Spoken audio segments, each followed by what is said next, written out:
நீங்களும் வாழ்க்கையில் உயர்ந்து நிற்க வேண்டுமா? இதை கேளுங்க. ஒரு சிறிய விதையை பாருங்க. மண்ணுக்குள்ள பதுங்கி இருக்கும். வெளிச்சம் தெரியல, ஆனா அதுக்குள்ள ஒரு பெரிய மரமா வளர வேணும் என்ற கனவு இருக்கும். கொஞ்சம் மழை, கொஞ்சம் வெயில், சில சமயம் புயல் எல்லாவற்றையும் தாண்டி நிற்கும். மெதுவாக உறுதியா வளரும். சின்னதா இருந்த விதை இப்போது நிழல் தரும் பெரிய மரமா மாறிவிடும். நம்ம கனவுகளும் அப்படித்தான். ஆரம்பத்தில் சின்னதா தெரியலாம், பல தடைகள் வரலாம்.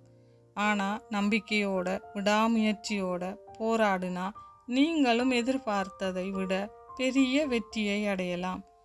உங்களுக்குள்ள இருக்கும் உங்கள் பலத்தை நம்புங்கள். அந்த சிறிய விதையைப் போல நீங்களும் ஒரு நாள் வானம் தாண்டி உயர்ந்து நிற்பீங்க.